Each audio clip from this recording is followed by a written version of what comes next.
Kalena dhammat sawanang etamang kalamutamang. Kita sampai pada video part 34 pembacaan riwayat spiritual Acan Man dengan membacakan subbab Macan menjadi guru yang terbaik. PDF Venerable Acharya Man Buddhidata Thera, A Spiritual Biography by Acharya Mahabuanyana Sampano, diterbitkan oleh Wihara Bodhigiri. Penyunting adalah Bante Titayano dan Herianto. Penerjemah dari bahasa Thai ke bahasa Inggris oleh Biku Dik Silaratano. Sedangkan nama-nama tim penerjemah bahasa Inggris ke bahasa Indonesia dapat Anda baca di bagian deskripsi di bawah video ini. Baiklah, kita mulai. Macan menjadi guru yang terbaik. Ketika Acharya Man yakin bahwa jenis nasihat spesifik akan membantu salah satu muridnya, ia berbicara padanya secara langsung mengenai hal itu. Nasihatnya sangat terus terang kepada biku-biku tertentu. Kamu lebih baik bermeditasi di gua itu daripada tinggal di wihara ini. Kamu mempunyai pembawaan yang keras. Lebih baik lagi, temukan seekor harimau dan jadikan gurumu. Rasa takut terhadapnya akan menjinakkan cittamu. Memaksanya menjadi tenang, memasuki ketenangan. Merealisasikan dhamma dengan cara seperti ini, kamu akan menemukan kepuasan. Tinggal di wihara ini tidak cocok untukmu. Orang yang keras kepala memerlukan latihan keras untuk melunakkan mereka dan membuatnya menjadi lebih mudah dibentuk. Karena harimau merupakan ancaman yang besar, maka orang yang takut pada mereka harus menjadikannya guru. Hal itu lebih baik daripada mempunyai seorang guru yang tidak kamu takuti. Jika engkau takut pada hantu, maka engkau harus menjadikannya sebagai guru untuk mendisiplinkan pikiran. Jadikanlah sebagai guru apapun yang paling kamu takuti. Inilah cara orang cerdik dalam memaksa dirinya untuk tunduk pada latihan. Sebelum ditahbiskan, biku yang ia nasihati merupakan orang yang keras, mempunyai karakter yang tidak suka berbasa-basi. Jika ia berkata ingin melakukan sesuatu, maka ia akan melakukannya. Ia merupakan jenis orang yang keras kepala, namun keras kepalanya seorang biku. Segera setelah ia mendengarkan nasihat tegas Acharya Man, ia berniat untuk melakukannya. Ia berpikir seperti ini. Tentu saja seorang biku sekali beracharya Man tidak mungkin mengirimku untuk dimangsa oleh macan. Aku harus pergi dan tinggal di goa yang ia tunjukkan. Jika hal itu berarti mati, aku akan menerimanya. Jika aku ingin mengetahui kebenaran tentang apa yang ia katakan, aku harus tidak memperdulikan kematian. Aku dengar bahwa ia selalu mempunyai alasan yang kuat atas semua yang dikatakannya. Dan ia dengan cermat memperhitungkan setiap situasi sebelum mengatakan sesuatu. Siapapun yang memahami ajarannya dan mempraktekannya akan mendapatkan hasil yang unggul. Aku harus memperhatikan apa yang ia katakan dengan serius, karena ia mengetahui dengan tepat karakterku. Dan ia mempunyai keprihatinan yang besar terhadap kesejahteraanku. Seolah-olah ia mencabut jantungku dan memeriksanya dengan seksama, dan telah mengetahui segala sesuatu tentang diriku. Bagaimana mungkin aku meragukan nasihatnya? Jika aku gagal melaksanakannya sekarang, bagaimana aku masih menganggap diriku seorang biku? Mungkin lebih baik menjadi seorang umat awam saja. Aku akan tinggal di gua itu apapun yang akan terjadi. Jika aku harus mati di sana, biar saja. Jika tidak, maka yang kuinginkan adalah merealisasi dhamma yang luar biasa saat aku di sana. Jelas sekali ia menunjuk padaku saat mengatakan tentang sifat keras kepala dan tidak mudah dinasihati. Hal ini menandakan kejeniusannya. Ia mengetahui diriku lebih daripada diriku sendiri. Aku tahu betul sifat itu, karena aku 100% seperti itu. Demi kebaikanku, aku tidak bisa mengabaikan nasihatnya tentang harimau itu. Aku harus melakukan praktek yang menakutkan ini. Biku ini betul-betul orang yang keras kepala. Tidak mau mendengar nasihat orang lain, seperti yang dinyatakan oleh Acariaman. Setelah mempertimbangkan masak-masak nasihat Acariaman dan telah mengambil keputusan, ia kemudian berangkat. Ketika ia menghadap Acariaman, bertanya tentang kemana ia hendak pergi. "Hendak kemana kamu? Kelihatannya kamu berpakaian rapi seperti hendak berperang." "Saya hendak pergi ke gua yang Anda sebutkan untuk berjuang sampai mati." "Apa yang telah kukatakan padamu? Pergi untuk mati di gua itu atau untuk bermeditasi?" "Anda menyuruhku untuk bermeditasi di sana, bukan untuk mati. Namun, aku telah diberitahu oleh seorang biku bahwa di atas gua tempat aku akan bermeditasi tinggal seekor macan. Dan macan itu sering keluar masuk untuk mencari makanan. Saat ia mencari makanan, ia akan melewati gua di depanku, sehingga aku ragu apakah akan tetap hidup bila tinggal di sana. Aku hanya menyuarakan pikiranku." "Banyak biku dalam kesempatan yang berbeda telah tinggal di goa itu, dan tidak ada satupun yang dimangsa oleh si harimau. Jadi, mengapa tiba-tiba harimau itu berpikir untuk memangsamu? Apa beda dagingmu dengan daging biku-biku lain, sehingga ia membangkitkan selera si harimau? Di mana kau dapatkan dagingmu yang lezat itu, sehingga membuat harimau itu mau memangsamu?" Acariaman kemudian menerangkan tentang tipu daya pikiran yang beraneka ragam yang membingungkan pikiran orang dan tidak mudah diatasi. "Jika kamu tidak menguji segalanya dan mengevaluasinya dengan sikap yang kritis dan jernih, maka kamu akan dibuat bingung oleh berbagai jenis tipuan pikiran, sehingga sulit untuk menyadari hakikatnya yang keruh. Kamu sudah hendak pergi, tapi kamu percaya bisikan kilesamu daripada nasihat dari gurumu. Bagaimana kamu bisa menjalaninya? Meskipun semua orang pasti akan mati, mereka tetap ketakutan terhadap kematian. Namun kelahiran, yang pasti berujung pada kematian, tidak mereka takuti. Semua orang mendambakan kelahiran. Aku tidak bisa menjelaskan mengapa orang sangat mendambakan kelahiran. Dilahirkan dalam tubuh fisik berarti penderitaan besar dan terdapat kekhawatiran. Jika manusia bisa berkembang biak seperti pohon bambu, keinginannya akan kelahiran juga akan meningkat secara besar-besaran. Setiap orang ingin berkembang biak menjadi ratusan, bahkan ribuan, tanpa memperhatikan gabungan ketakutan yang dirasakan oleh kebanyakan orang akan kematian yang mungkin mempengaruhinya. Seluruh dunia akan dipenuhi oleh ketakutan terhadap kematian, dan tidak akan ada tempat yang aman untuk ditinggali. Kamu adalah biku yang berlatih, seorang prajurit spiritual. Namun demikian, rasa takutmu akan kematian melebihi orang awam yang tidak terlatih. Mengapa kamu membiarkan kilesa mempermalukanmu, memperbudakmu seperti ini?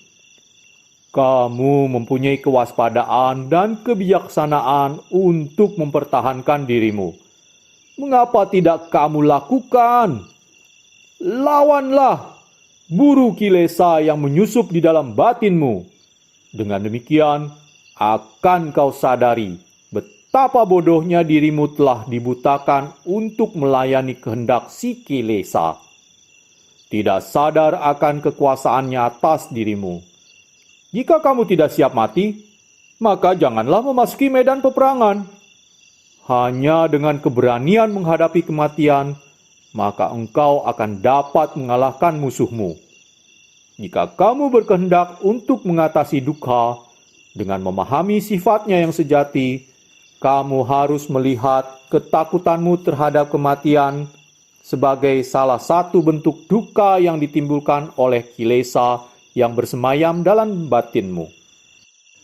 Kamu hanya dapat memecahkan masalah ini dengan maju ke medan pertempuran yang menjamin dicapainya kemenangan.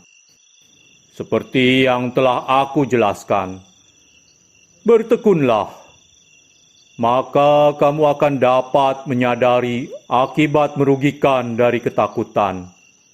Dia mengombang-ambingkan perasaan dan menurunkan semangat juang, selalu menimbulkan penderitaan.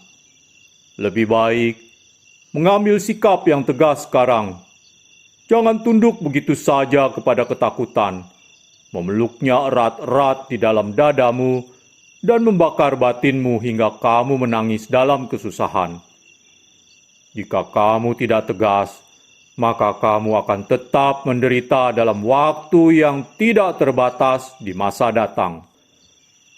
Akankah kamu mempercayai kemurnian gurumu dan Dhamma, ataukah percaya pada kilesamu yang akan mematikan kewaspadaan dan kebijaksanaan yang diperlukan untuk mengalahkan kilesa? Lihatlah di sekelilingmu. Kamu seakan-akan hanya ketakutan pada si harimau yang hendak merobek-robek tubuhmu dan memangsamu. Aku yakinkan dirimu bahwa aku juga menggunakan metode yang sama di dalam latihan pribadiku. Demikian besar sukacita yang dirasakan oleh biku itu, sehingga ia berkata bahwa batinnya bersinar terang, dipenuhi keberanian besar, sebagai akibat dari nasihat keras dari Acaryaman. Setelah Acaryaman selesai berbicara, ia segera beranjak dan bersiap-siap untuk pergi ke gua. Ia sampai di gua masih dengan perasaan yang riang dan keberanian yang besar. Ia meletakkan barang bawaannya dan mulai mengamati daerah sekeliling gua. Kemudian muncul pemikiran dalam dirinya bahwa gua itu adalah tempat tinggal si macan. Dengan pikiran ini, ia melayangkan pandangannya pada sisi depan gua dan ia melihat jejak kaki macan di sana. Tidak sadar bahwa mungkin jejak itu sudah ada lama sekali, membuatnya menjadi sangat ketakutan. Hampir saja menghilangkan akal sehatnya. Dalam detik itu, ia telah sepenuhnya melupakan kata-kata gurunya dan keberanian yang menyala-nyala saat ia duduk mendengarkan wejangan gurunya di wihara. Ketakutan memenuhi batinnya, dan ia tidak berdaya melawannya. Ia melangkah dan menghapus jejak-jejak tersebut. Namun rasa takutnya tetap tidak hilang. Namun demikian, ia menjadi sedikit tidak takut karena sudah tidak melihat jejak itu lagi. Dari saat ia melihat jejak itu, ia merasakan ketakutan yang amat sangat dan melumpuhkan sepanjang malam. Bahkan sepanjang hari berikutnya, rasa takutnya masih ada.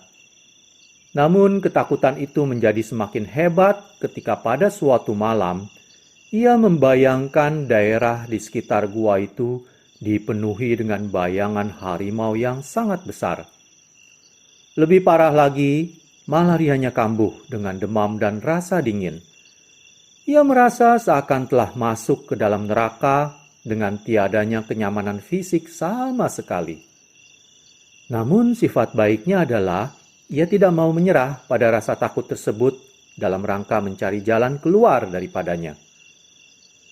Namun demam yang semakin memburuk dan ketakutannya terhadap macan betul-betul menghilangkan ketenangan batinnya sehingga hampir saja menjadi gila.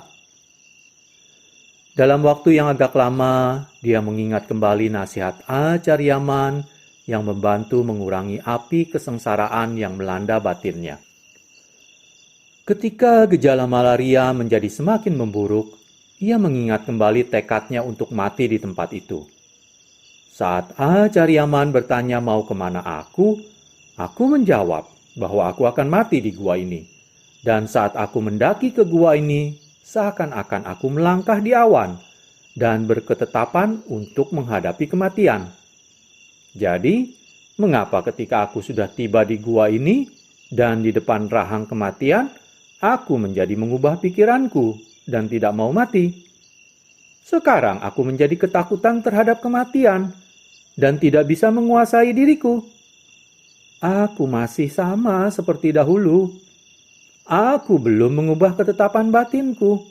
Jadi mengapa aku sekarang bersikap seperti seorang pengecut? Di wihara aku sudah bersiap untuk mati.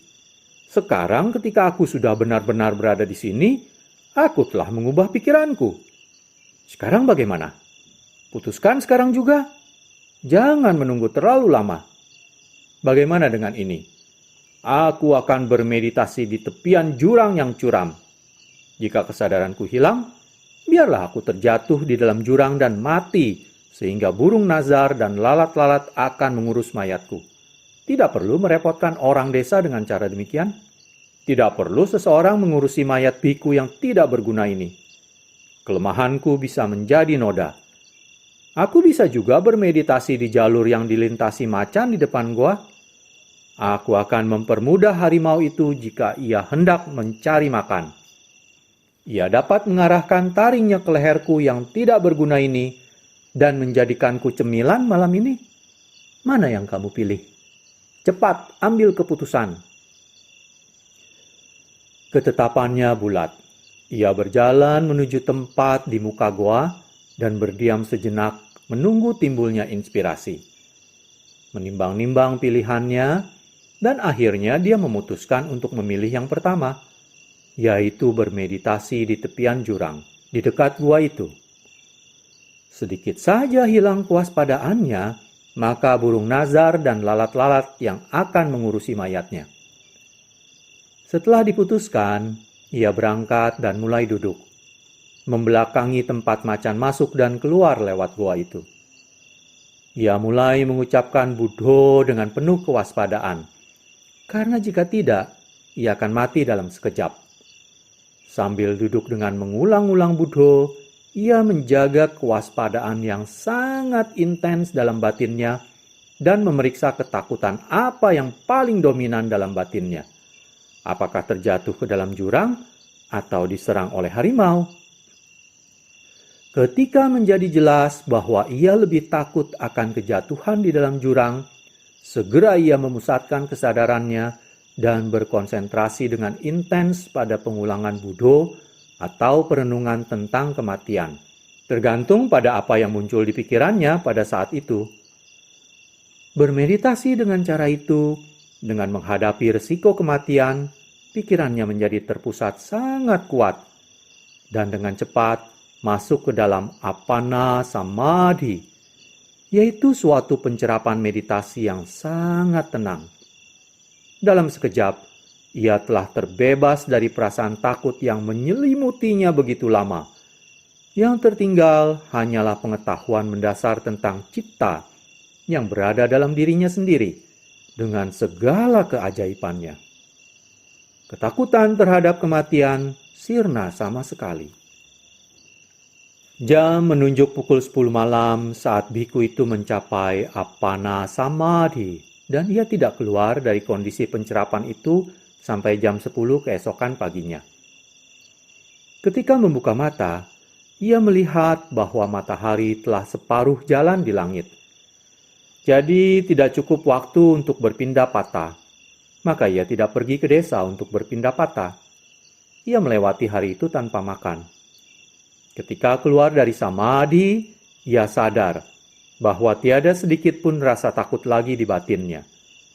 Di tempat ini, ia merasakan keberanian yang belum pernah ia rasakan sebelumnya. Demamnya juga sudah pergi, sembuh total malam itu. Malarianya tidak pernah kambuh lagi. Ia yakin bahwa kekuatan terapi Dhamma telah menyembuhkan baik malaria maupun ketakutannya terhadap harimau. Sejak saat itu, tubuhnya tidak pernah lagi diserang malaria. Pikirannya tidak lagi dikuasai oleh ketakutan. tidak lagi takut dengan harimau, ia bisa pergi dan tinggal dimanapun tak terganggu. Kadang-kadang ia berharap agar harimau menampakkan diri padanya untuk menguji nyalinya. Ia membayangkan dirinya berjalan ke arah harimau tanpa kekhawatiran. Merenungkan semua pengalaman yang telah dilaluinya, ia merasa sangat berterima kasih kepada Acariaman yang dengan begitu baik menunjukkan sifat buruk dari ketakutan. Setelah ia memahami cara kerja pikirannya, ia terus-menerus menggunakan metode yang keras dalam berlatih. Ketika tiba waktu untuk bermeditasi, ia mencari tempat yang paling menakutkan. Dengan mengamati rute tertentu yang sering dilalui oleh harimau, ia duduk tepat di tengah-tengah jalurnya dan bermeditasi di sana. Saat bermeditasi di dalam gua, ia berketetapan untuk tidak menurunkan kelambu nyamuknya, karena dengan berlindung di dalam kelambu akan membuatnya lebih aman dari serangan harimau. Tanpa ketakutan itu, pikirannya enggan untuk masuk dalam kondisi ketenangan, di mana ia duduk bermeditasi bergantung pada kapan ia merasa pikirannya akan paling cepat untuk memasuki ketenangan. Larut malam saat ia duduk di tempat terbuka, pikirannya menolak untuk masuk dalam ketenangan meskipun ia telah berusaha sangat keras. Ia duduk di sana sangat lama dan putus asa sampai ia membayangkan seekor harimau yang sangat besar yang kerap datang ke wilayah itu. Aku bertanya-tanya di mana harimau itu sekarang. Sangat baik jika ia datang dan membantu citaku masuk dalam ketenangan. Jika ia datang mendekat, aku tidak akan berjuang keras seperti ini. Pikiranku akan langsung masuk dalam ketenangan. Tidak lama setelah memikirkan temannya ini, selang setengah jam, ia mendengar bunyi langkah kaki hewan besar menuju ke guanya. Waktu menunjukkan pukul 2 dini hari. Mendengar harimau datang mendekat, ia memberikan peringatan kewaspadaan pada dirinya sendiri. Nah, datang. Sekarang, apakah kamu menjadi gentar dan ketakutan bahwa ia akan mengarahkan taringnya ke lehermu dan memangsa dirimu? Jika kamu tidak ingin menjadi makanan harimau, segeralah pergi dan mencari tempat yang aman untuk bersembunyi. Saat ia memikirkan hal ini, ia membayangkan seekor harimau yang menerkam dirinya dan mengarahkan taringnya di sekitar lehernya. Saat dia memikirkan hal ini, pikirannya terpusat kuat dan ia segera mencapai Appana Samadhi. Dalam sekejap, semua hal di luar dirinya menghilang dari kesadarannya. Tentang dirinya, harimau, apapun. Yang tertinggal hanyalah kedamaian dan ketentraman batin. Penyatuan pikiran dan dhamma saat mereka bersatu dalam keajaiban yang tak terperikan. Pikirannya terserap dalam keadaan tersebut selama 8 jam. Dari jam 2 malam itu sampai jam 10 pagi berikutnya. Saat keluar dari samadhi karena matahari telah meninggi, ia membatalkan pindapatannya dan melewati hari itu tanpa makan. Ia kemudian memeriksa keadaan sekeliling yang tadinya dianggap sebagai harimau yang mendekat, untuk melihat apakah ada tanda jejak dari harimau telah lewat, atau apakah telinganya telah mengelabui dirinya. Ketika melihat ke tanah, ia melihat jejak harimau besar sekitar 12 kaki di belakang tempatnya duduk bermeditasi. Jejak itu terus menuju ke dalam gua dan menghindari tempatnya duduk bermeditasi. Peristiwa ini sangat aneh dan menarik.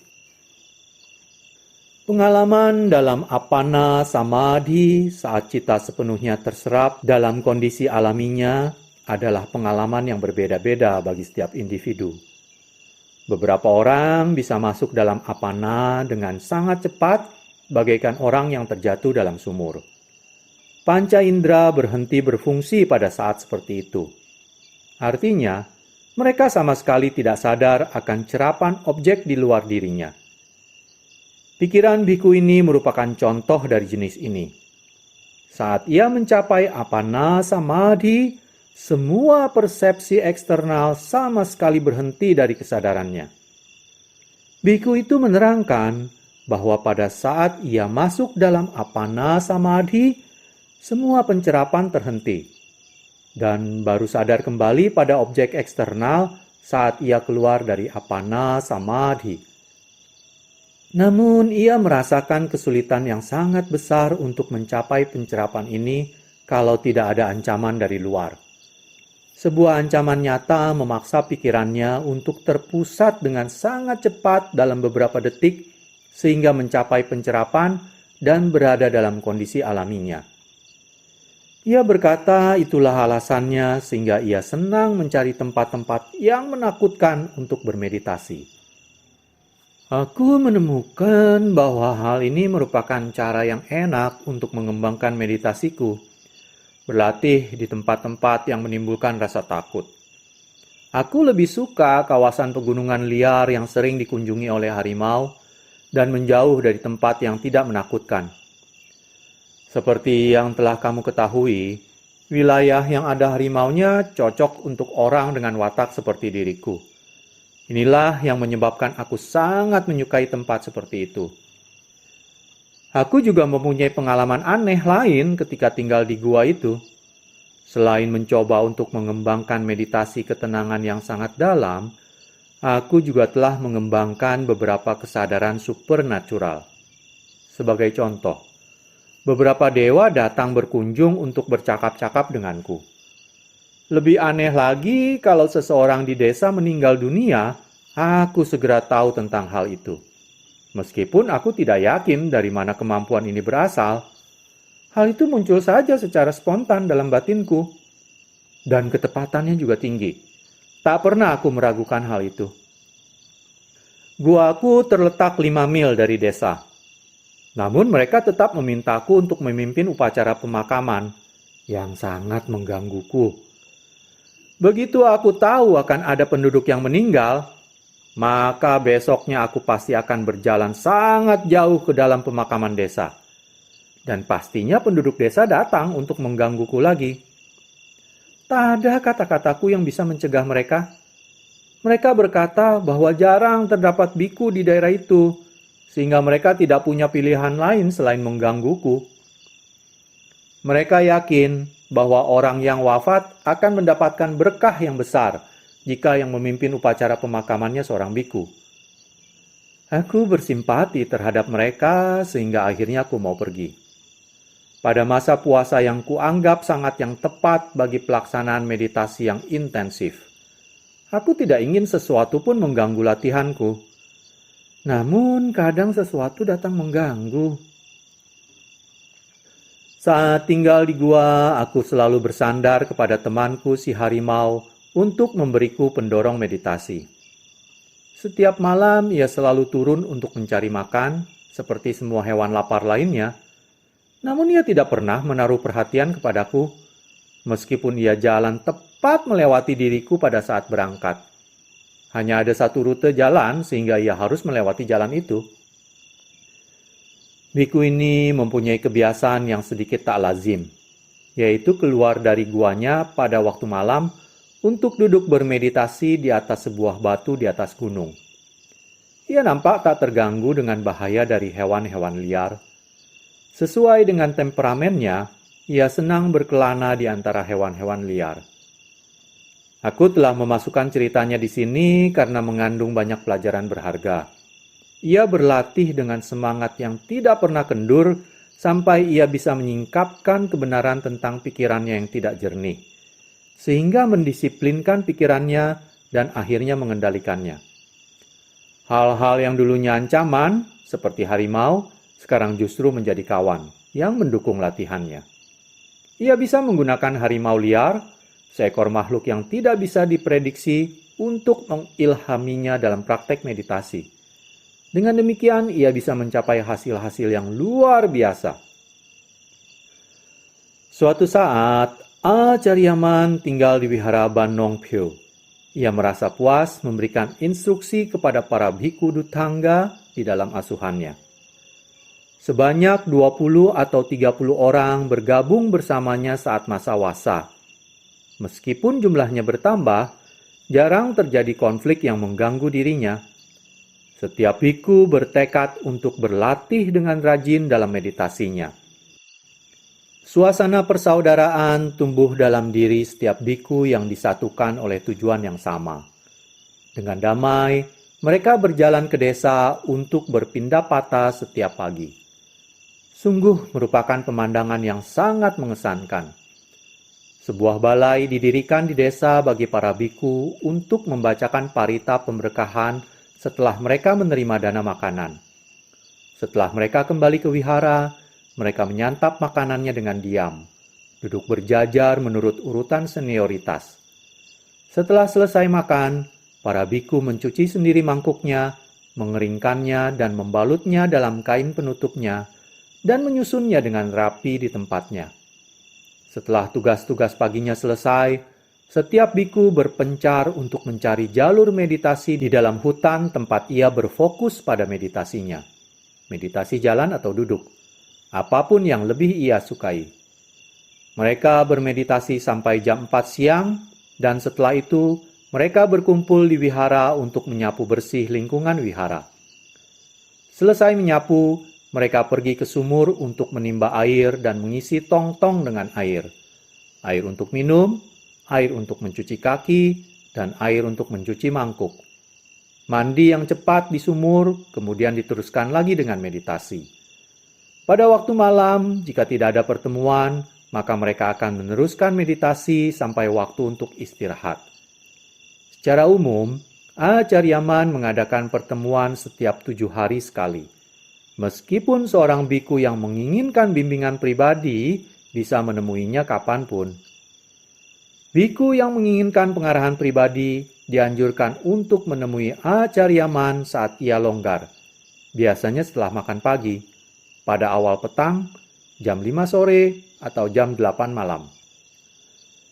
Mendengarkan Acharyaman mendiskusikan dhamma dan menjawab pertanyaan-pertanyaan merupakan pengalaman yang sangat menyenangkan. Beberapa pertanyaan yang tidak umum diajukan oleh para murid yang datang dari berbagai wilayah di sekitar wihara itu untuk mendapatkan nasihat. Beberapa pertanyaan itu berhubungan dengan pengalaman meditasi para bhikkhu. Yang lain berhubungan dengan hal-hal eksternal seperti dewa-dewa. Para bhikkhu yang menghadap dan mencari nasihat kepadanya adalah mereka yang terampil dan memiliki banyak pengalaman dalam meditasi. Beberapa memiliki pengalaman meditasi yang tidak biasa untuk diceritakan. Kita mendengarkan dengan penuh perhatian. Begitu terpukau dengan jawaban-jawaban yang diberikan, sehingga kita tidak ingin sesi itu berakhir.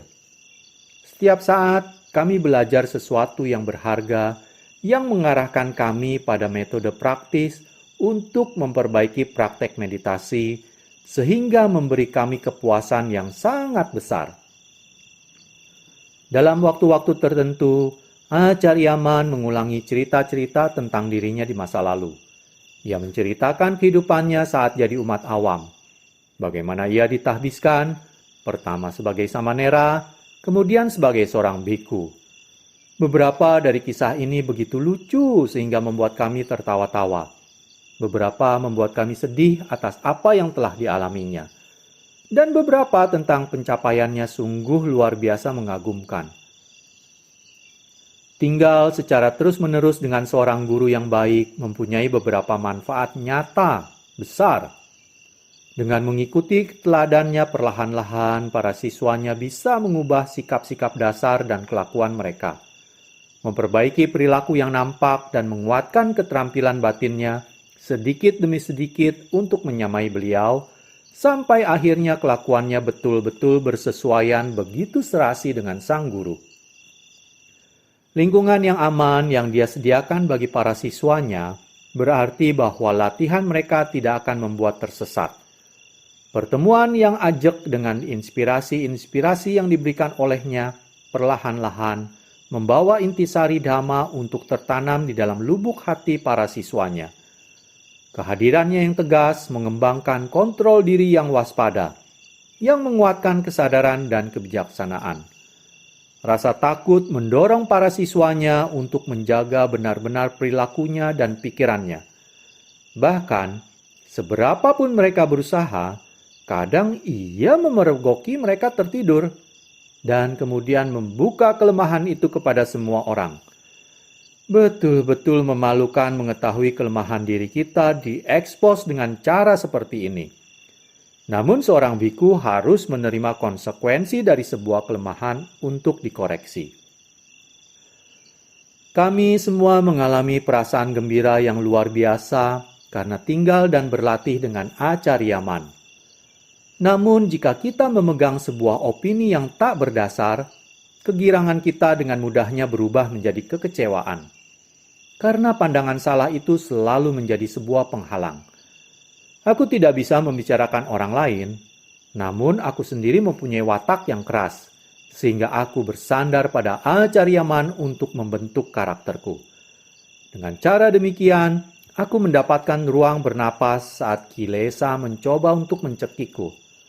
Mendengarkannya menceritakan berbagai tahap dari latihan pribadinya, semangatku menjadi terpacu seakan aku bisa melayang dan berjalan di awan. Saat mendengarkan ceritanya, seluruh diriku menjadi ringan bagaikan kapas. Namun kemudian saat aku mencoba sendiri untuk berlatih dalam meditasiku, aku merasa terbebani sebuah gunung. Aku hanya menemui halangan yang sangat berat. Aku menjadi begitu putus asa sehingga aku ingin mengubur kepalaku dalam tanah untuk menutupi rasa maluku. Sebuah sikap yang cocok dengan karakterku yang kasar dan tidak mau menerima nasihat. Aku telah mengungkapkan sifatku yang kasar dan bebal untuk memberi pengertian kepada pembaca bahwa batin bisa menjadi begitu tenggelam jika dipengaruhi dengan pengaruh-pengaruh yang merusak. Dan betapa berat untuk menariknya kembali dan mendisiplinkannya di jalan yang benar. Jika kita tidak melakukan upaya yang besar sekarang, pada akhirnya kecenderungan ini akan menjerumuskan kita dalam bahaya. Tidak peduli siapapun diri kita atau dimanapun kita berada, upaya harus dikerahkan untuk mendisiplinkan batin. Siapapun orang yang berhasil menaklukkan pikirannya yang tidak murni, yang telah membebani batinnya sejak masa yang tidak berawal, dan dengan demikian berhasil mencapai kebebasan, adalah orang yang pantas untuk mendapatkan penghormatan tertinggi. Sang Buddha dan para arahat adalah contoh yang jelas tentang pencapaian ini. Seperti halnya itu, aku benar-benar yakin bahwa Acharyaman merupakan salah satu siswa arahat Sang Buddha di zaman ini. Dia sangat pemberani dan menguasai sepenuhnya cara hidup yang ditempuhnya, dan tidak pernah dalam bahaya ditaklukkan oleh kilesa. Bahkan dalam usia tua, saat ia diharapkan untuk beristirahat dan mengendurkan usaha, tidak perlu lagi untuk mengerahkan upaya dalam bermeditasi, ia tetap melakukan meditasi jalan seperti biasa yang selalu ia lakukan. Begitu serius sehingga biku-biku muda jarang yang bisa menandinginya. Memenuhi tugas mengajarnya dengan penuh belas kasih, dia tidak pernah kehilangan harapan terhadap para muridnya. Khotbah-khotbahnya menunjukkan karakternya yang tegas, dan dia seringkali menggunakan retorika seorang prajurit. Dia menyampaikan khotbahnya dengan suara keras, dengan tujuan untuk membangkitkan dalam diri para siswanya kekuatan dan keberanian yang diperlukan untuk sepenuhnya mengatasi dukkha. Dia jarang berkompromi atau memberi toleransi bagi kelemahan dan kesalahan-kesalahan mereka. Dia tidak mengizinkan seorang biku untuk terlena dalam kelemahan di dalam prakteknya. Acharyaman mempunyai penghormatan yang mendalam terhadap segala aspek dari Buddha Sasana, dari teori dan praktek Dhamma sampai pada realisasinya. Dan ini terjadi pada zaman di mana siswa sejati Sang Buddha jarang ditemukan. Dia memberikan penekanan yang kuat pada 13 aturan Dhutanga, yang telah lama mulai hilang dari praktek kaum Buddhis dimanapun. Tidak seorang pun berpikir untuk mengembalikan keberadaannya dalam posisi yang seharusnya. Fakta bahwa hal itu sekarang menjadi bagian dari cara berlatih dari para biku yang serius adalah karena usaha dari Acarya Sao dan Acarya Man untuk menghidupkannya lagi di wilayah Thailand Timur Laut. Baik Acarya Sao maupun Acarya Man menerapkan ke-13 peraturan Dutangga ini dalam beberapa kesempatan dalam hidup mereka. Meskipun ada satu hal yang telah saya sebutkan selalu dilakukan dalam kehidupan sehari-hari mereka. Aturan Dutangga yang lain, seperti tinggal di dekat pekuburan atau tidur di tempat terbuka di bawah pohon, dilatih dengan sering, sehingga dua acarya ini menjadi terbiasa dengan hal itu. Para biku Dutangga di wilayah timur laut saat ini meneladani apa yang telah mereka berdua lakukan. Acarya Sao dan Acarya Man sangat sadar akan manfaat praktis dari aturan Dutangga bagi para biku yang berlatih. Mereka berdua tahu dengan sangat jelas bahwa setiap dari 13 aturan Dutangga ini begitu efektifnya untuk menutup aliran bagi kilesa yang cenderung keluar dari para biku yang berlatih Dutangga. Tanpa kekangan dari peraturan Dutangga yang menutup pintu keluar bagi kilesa tersebut, biku Dutangga hanya akan menjadi petapa dalam nama saja. Kilesanya akan dengan bebas berkelana, menyebabkan gangguan bagi semua orang. Dengan bantuan Dutangga, maka seorang biku akan diyakinkan bahwa tindakan mereka tidak akan menyakiti yang lain. Setiap praktek Dutangga mengembangkan kualitas yang bajik. Selagi dia mempraktekkan Dutangga, seorang biku diingatkan untuk tidak melakukan sesuatu yang bertentangan dengan kebajikan yang coba ia kembangkan. Terjaga penuh, dia dengan segera menjadi sadar atas segala kesalahan yang ada dalam pemikiran. Yang selanjutnya membuat kesadaran menjadi mampu untuk menangkap kesalahan serupa di masa depan. Bila diperhatikan secara keseluruhan, praktek asketis Dutangga mempunyai cakupan yang sangat luas. Setiap praktek tertentu mempunyai tujuan yang khusus. Jika seorang biku memahami benar setiap Dutangga yang ia jalankan dan menjalankannya dengan benar, dia menjadi mampu untuk secara total menghilangkan kilesanya. Mereka sangat kuat untuk memberikan pukulan yang tegas terhadap segala kilesa. Tidak ada kilesa yang tidak bisa diatasinya. Selama kita jengah dalam menjalani upaya keras yang terdapat dalam praktek pertapa, maka kilesa akan mempunyai sedikit ketakutan kepada kita. Kerja berat yang diciptakan oleh kilesa pada diri kita, saat tidak ada aturan petapa yang keras, akan membuat kita berpikir bahwa praktek ini sangatlah susah, atau bahkan kuno dan kadaluarsa. Saat pikiran kita sendiri menjadi musuh kita, kilesa menjadi sangat girang. Namun saat kita menyerah terhadap tipu daya ini, kita menjadi gagal memahami tipu dayanya. Akibat buruk dari menyerah pada tipu daya kilesa ini sungguhlah tak terbatas. Para biku yang sungguh-sungguh mempraktekkan Dutangga pasti akan menampilkan penampakan yang menyenangkan dan agung. Kebutuhan hidup dasarnya akan mudah dipenuhi. Apa yang dia makan dan mau tidur di mana bukanlah masalah bagi dirinya. Dia selalu puas dengan benda sederhana yang dimilikinya. Tidak terpengaruh oleh kelekatan emosional serta kepemilikan benda-benda. Dia mengalami rasa ringan di tubuh dan batinnya. Bahkan umat awam bisa ikut mendapatkan manfaat dari praktek Dutangga ini, seperti halnya para biku. Karena baik biku maupun umat awam dibebani dengan kilesa yang sama. Praktek Dutangga senyatanya didesain untuk mengatasi kilesa. Jadi semua orang dari semua jalan hidup harus berupaya sebisa mungkin untuk menggunakannya bagi tujuan ini. Dutangga mengandung esensi dhamma yang begitu dalam sehingga sangat sulit untuk memahami keagungannya yang sejati. Saya sendiri tidak memiliki pemahaman dan pengetahuan yang seharusnya tentang praktek Dutangga. Namun dalam caraku yang sederhana, aku telah berusaha sebisa mungkin untuk menerapkannya. Aku harap Anda memanfaatkan kekuranganku dalam hal ini. Sesungguhnya dutangga begitu dalam dan halus, sehingga sangat sulit untuk menjelaskan segala aspeknya yang luar biasa. Ia mempunyai kemampuan untuk membuat seseorang yang betul-betul berdedikasi dalam prakteknya, dari praktek dhamma awal sampai mencapai kesempurnaan sebagai seorang Arya.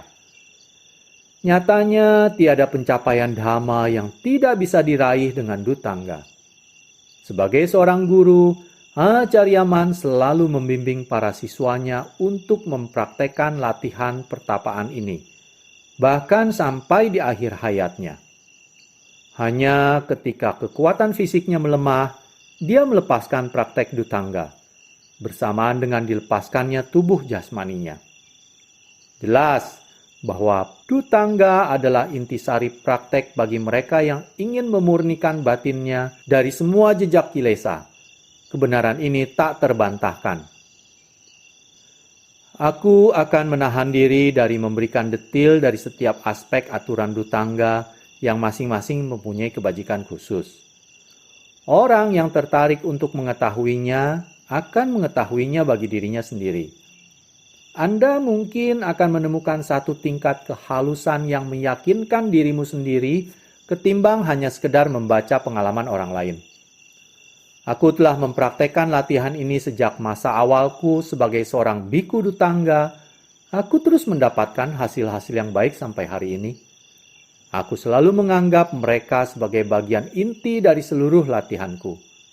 Siapapun yang ingin melenyapkan kilesanya, dari yang paling kasar sampai yang paling halus, tidak boleh mengesampingkan praktek dutangga. Dan jangan berpikir bahwa mereka tidak dapat mempraktekannya.